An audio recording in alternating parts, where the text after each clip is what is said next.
Hurmatli kuzatuvchilarim, eslaringda bo'lsa, mana shu joyga 15 kun oldin qo'ylarni olib kelib, mana shu yerda alohida yemlashni boshlaymiz degan mavzuda, birgalashib qo'y boqamiz degan mavzuda video rolik joylagandik. Undan keyin videolarimizda qisqa aytib o'tib ketdim. Bu yer juda ham issiqligini uchun qo'chqorlarni salqinga olganman. Undan keyin boshqa mavzular bo'yicha videolarni joylab bordim. Mana 15 kun bo'ldi, 30-iyul kuni sanasida turibmiz. Qo'chqorlarni mana kilasini qanchalik o'zgargan tortdik, faqatgina ozgina kepak, ozgina arpa bilan yeb yurishgan edi. Ko'chada aylantirilib, shunday qilib yurishgan edi. Oxirgi xulosalarini videoni oxirigacha ko'rsangiz bilasiz. Birgalashib qo'y boqishni istasangiz, kanalga obuna bo'ling. Men albatta sizga yaxshi tavsiyalarni, yaxshi tajribalarni qilib berishga va'da beraman. Assalomu alaykum, o'zimizning Chorva YouTube kanali obunachilari, hurmatli qo'y boqishga ishqiboz bo'lgan akalar, ukalar. Birgalikda qo'y boqamiz degan mavzuyimiz bor edi. Bugun shu xususida ozroq gaplashishni xohladim. Bu mavzuyimiz ozgina to'xtalib qoldi. Nimagaki, mana bu qilgan joyimiz qo'chqorlarimizga issiqlik qildi. Yoz chillasi chiqib olgandan keyin bu ishni davom ettiramiz, shu yerda alohida video qilib degan fikrlarim bor edi. Lekin qo'ylar mana yonimda yuribdi, jonivorlar. Hop, bularning yomonligini. Kichkinasi ham yomon. Bular alohida o'zini eski joyida, og'ilimizni ichida salqin yer bor, o'sha yerda olib kirib qo'yib, o'sha yerda yurgan edi. Endi hozir bir oy davomida nomigagina ozgina kepak berdim. Arpa, bug'doyni yormasidan berdim. O'shaning uchun men bularni bir taroziga chiqarib, telefonga tegmanglar. Shaqqa borib turinglar, hozir kelasizlar, o'zi ochirtdan chaqiraman. Bir taroziga qo'yib ko'rmoqchiman. 15-iyulda o'sha videomizni tayyorlab joylagan edik. Mana bugun 30-iyul. Xudo xolasa chillamiz chiqadi, balki avgust o'rtalari, balki avgust oxiridan yana qayta shu joyimizga joylaymiz. Eslangda bo'lsa, bitta qo'y juda ham ahvoli og'ir holatda edi.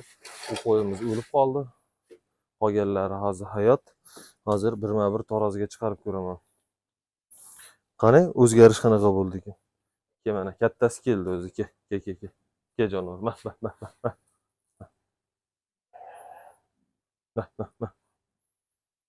Bu kattasi qancha o'zgardi ekan? Eslangda bo'lsa, bu 50 kilo chiqqandi o'shanda.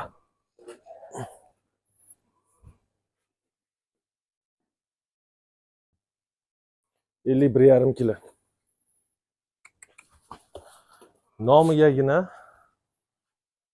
kepak, nomigagina arpa, bug'doyni maydalangan holatdagisi. Mana o'si esinglarda bormi, yo'qmi? Agar yo'q bo'lsa, 15-iyuldagi birgalikda qo'y boqamiz degan mavzudagi videoni ko'ringlar. Xo'p, 22,5 kilo edi. Bu ichcha nozikroq bo'lib qolgan,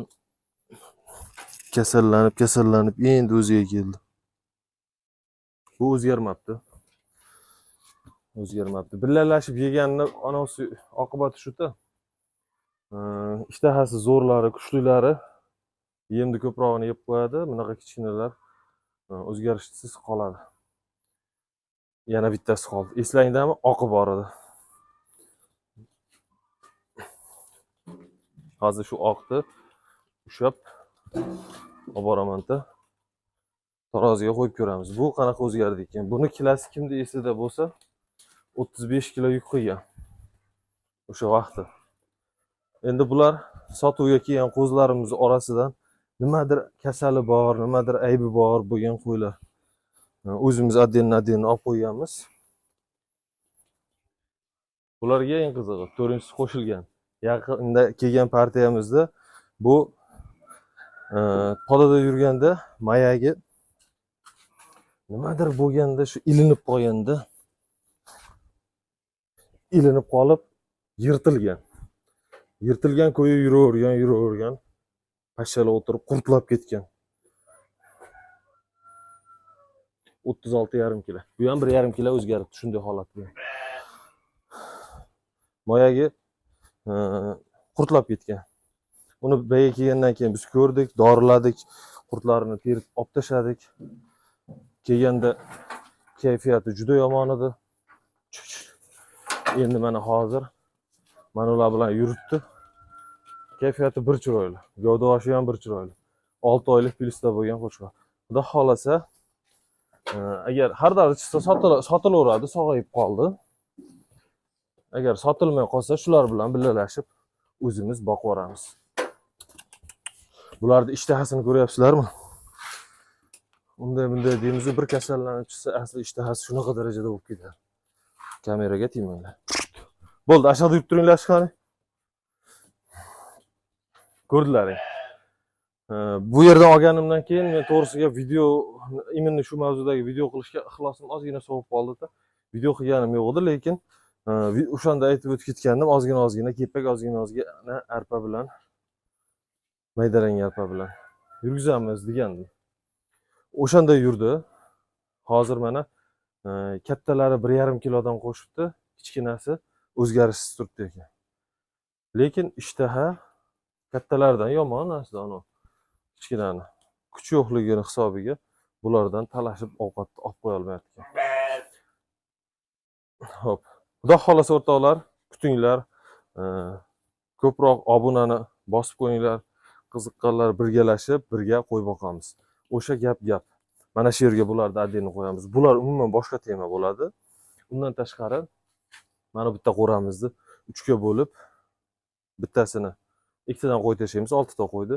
Bittasini yemini pishirib berib boqamiz, bittasini yorma qilib berib boqamiz oxirigacha. Xudo xolasa oxirigacha. Shu Qurbon hayitimizgacha, keyingi yilga Qurbon hayitimizgacha boqamizda. Bittasini imkonini qila olsam, uni boshida ham aytganman, konkret va'da bermaganman. Qilib ko'rmaganligim uchun gidroponika qilib boqib ko'rishni niyat qilganman. Gidroponika ham juda foydali, effekti yaxshi deb aytishyapti. Ko'ramiz. Shunday qilib tajriba qilamiz. Har oy kerak bo'lsa 15 kunda bo'y bastini, vesini o'lchab, mana shunday kanalimizga joylab boramiz. Kelishdikmi o'rtoqlar? Mehnatimiz ma'qul kelsa, fikrimiz ma'qul kelsa bittadan like tayamaysizlar. Qolganini paxodim hammasini tajribadan o'tkazib ko'ramiz. Alloh hammamizni chorvamizga baraka bersin. Sog' bo'linglar.